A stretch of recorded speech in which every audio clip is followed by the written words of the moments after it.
If you've ever been sick, you know that you're really not yourself when you're under the weather.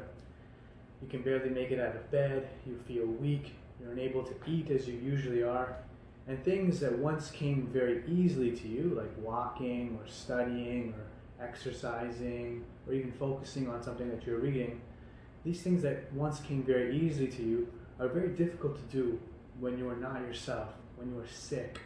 Well, this is something that is on our minds a lot nowadays as we are in the midst of a pandemic. There are many who are sick. And today we hear in the gospel about a healing, someone who is sick, Simon's mother-in-law, and Jesus heals this woman. And what happens? The gospel tells us right after she is healed from her sickness, she is able to serve. She gets up immediately and she serves those around her. It's very interesting, the church teaches that yes, we are sick from flus and various afflictions physically, but sin is also like a sickness. Jesus himself equates sin to a sickness when he says, those who are healthy have no need of a physician, but those who are sick. And I have come not for the righteous, but for sinners. So there's a real connection between sin and sickness.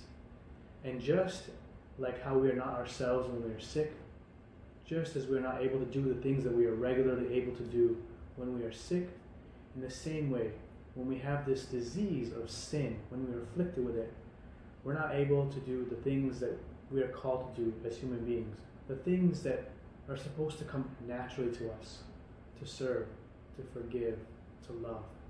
These things are supposed to come naturally to us as humans, but the disease of sin, which we're all afflicted by, stops us from doing these things. It's once said that the devil's famous words to God were, "I will not serve." Those were his rebellious words. Those were Lucifer's rebellious words before he fell and became the devil. I will not serve.